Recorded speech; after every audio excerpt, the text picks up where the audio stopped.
Hello students, welcome back to my channel. Previous shorts में हमने accounting equation का थोड़ा नॉलेज लिया था बहुत ही शॉर्ट तरीके से, और आज हम करने वाले हैं उसके न्यूमेरिकल्स, ताकि अकाउंटिंग इक्वेशन कैसे होती है आपको अच्छे से समझ आ जाए। So let's start. Accounting equation कहता है कि बिजनेस की टोटल प्रॉपर्टी बराबर होगी ओनर का पैसा यानी कि कैपिटल के, और प्लस करो उधार का पैसा यानी कि लाइबिलिटीज़ के, यानी कि assets is equal to capital plus liability. एक बिजनेस की टोटल एसेट्स का पता कैसे लगाया जाता है? उस बिजनेस की कैपिटल को और उसकी लाइबिलिटीज़ को प्लस करके। एक एग्जांपल से समझते हैं।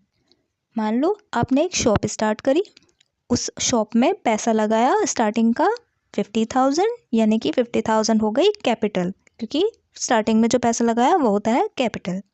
फिर आपने एक बैंक लोन लिया जो था 20,000 का, तो बैंक लोन हो गया लाइबिलिटी। तो अब आपको बिजनेस की टोटल प्रॉपर्टी पता करनी है, तो इन दोनों को प्लस कर दो, capital plus liability. 50 plus 20 is equal to 70,000 आपकी आ गई एसेट्स। अब जैसे मैथ्स में हम LHS is equal to RHS करते थे, इसी तरीके से ये अकाउंटिंग इक्वेशन भी चलती है। इसमें भी एसेट्स इज इक्वल टू होगा कैपिटल प्लस लाइबिलिटी के, यानी कि जो इज इक्वल टू है उससे लेफ्ट हैंड साइड जो एसेट होगा वो, और कैपिटल और लाइबिलिटी को प्लस करके जो भी आएगा वो दोनों ही बराबर होने चाहिए। अब ये अकाउंटिंग इक्वेशन ज़रूरी क्यों है बनाना? क्योंकि इसके बिना जनरल एंट्रीज नहीं बन पाएंगी, और सेम ही बैलेंस शीट भी नहीं बन पाएगी, क्योंकि बैलेंस शीट का बेस है ये, और हर ट्रांजैक्शन का इफ़ेक्ट समझ आता है इसको करने से कि कितना किस पर क्या इफ़ेक्ट पड़ेगा। तो अकाउंटिंग इक्वेशन होती है assets is equal to capital plus liabilities. हर ट्रांजैक्शन में इक्वेशन बैलेंस रहती है, एसेट्स कभी भी कम या ज़्यादा हो सकता है, और कैपिटल और लाइबिलिटी मिलकर एसेट्स बनाते हैं, यानी कि asset is equal to capital plus liability. अब आते हैं इसके न्यूमेरिकल पर कि इसका न्यूमेरिकल कैसे होगा। तो स्टार्ट करते हैं एक छोटे से न्यूमेरिकल के साथ। Prepare the accounting equation on the basis of the following. First point is started business with cash of 70,000, यानी कि कैश आया 70,000 से, कहाँ? बिजनेस में। तो बिजनेस के पॉइंट ऑफ व्यू से सोचो कि कैश आया उसके पास में, तो कैश में बढ़ा देंगे 70,000।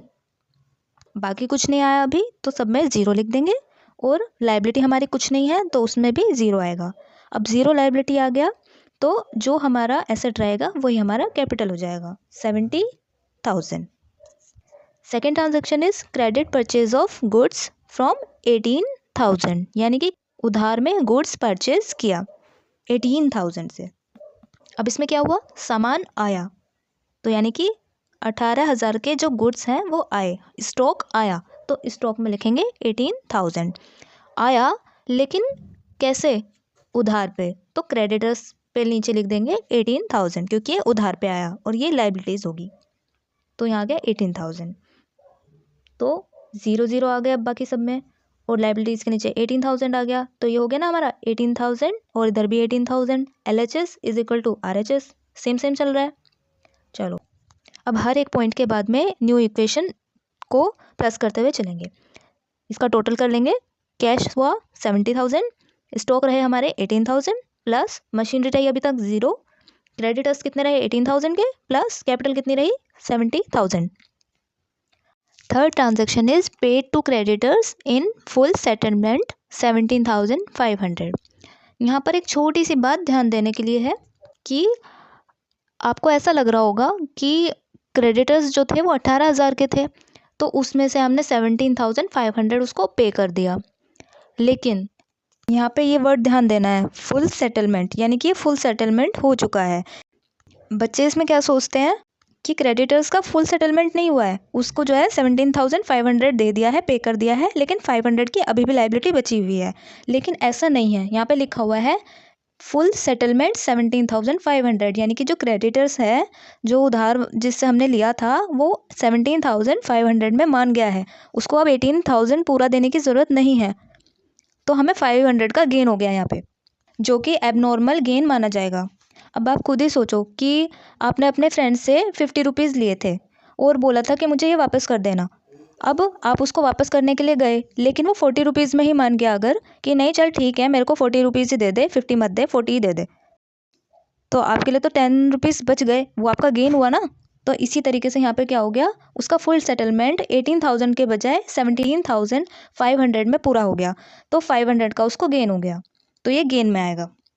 तो नरेशन लिखेंगे, payment made to creditors in full settlement 17,500। हमारे यहाँ से हमने उसको कैश दिया तो हमारे यहाँ से कैश कम हो गया, तो 17,500 माइनस हो गए, प्लस स्टॉक कुछ भी नहीं था तो ज़ीरो हो गया, मशीनरी थी ज़ीरो रही, इज इक्वल टू क्रेडिटर्स थे हमारे 18,000 के, तो वो ख़त्म हो गए, तो माइनस कर देंगे 18,000 फुल पूरे, प्लस जो 500 रुपये हमारे बच गए वो आ जाएगा हमारा कैपिटल में, क्योंकि वो हमारा गेन हो गया है, वो हमारा कैपिटल में प्लस हो जाएगा।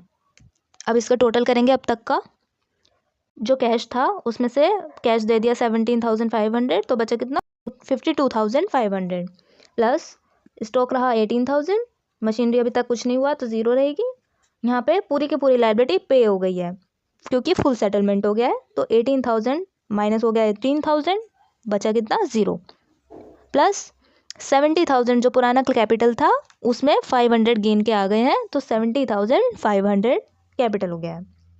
अभी देखो हर दोनों तरफ LHS में और RHS दोनों बराबर बराबर चल रहे हैं, 52,500 प्लस 18,000 अगर करें तो 70,500 आएगा, तो LHS और RHS बराबर बराबर चलने चाहिए। 4 ट्रांजैक्शन आ रहा है, purchase of machinery for cash 20,000।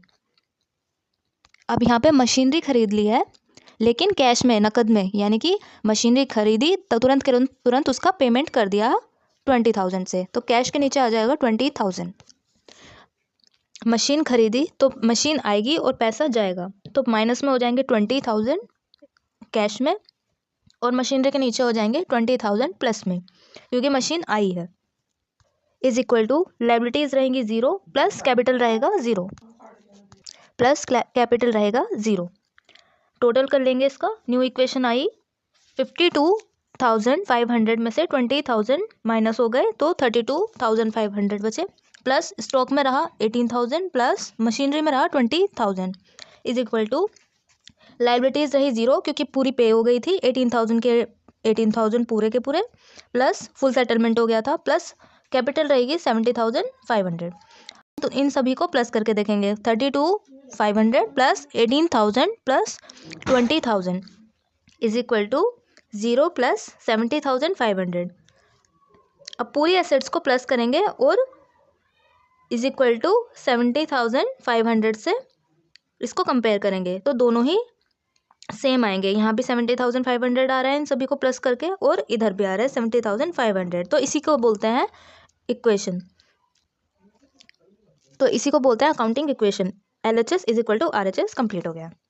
सो इसका छोटा सा फॉर्मूला ये है कि कैश आता है तो एसेट बढ़ता है, कैश जाता है तो एसेट घटता है, उधार खरीदा जाता है तो क्रेडिटर्स बढ़ते हैं यानी कि लायबिलिटीज़ में प्लस होगा, और क्रेडिटर्स को पेमेंट अगर हो गया है तो क्रेडिटर्स घटते हैं और हमारी लायबिलिटीज़ भी घट जाती है, कम हो जाती है। और डिस्काउंट रिसीव्ड, अगर कोई डिस्काउंट है वो हमें कहीं से डिस्काउंट मिला है तो वो हमारा प्रॉफिट होगा, उससे कैपिटल बढ़ती है, तो कैपिटल में उसको प्लस करेंगे। तो ये था हमारा आज का छोटा सा topic with numerical. I hope you understand well. अपनी नेक्स्ट क्लास में हम अकाउंटिंग इक्वेशन के और न्यूमेरिकल्स करेंगे थोड़े से बड़े लेवल पे। सो तब तक के लिए bye bye and keep watching my video and wait for the next part.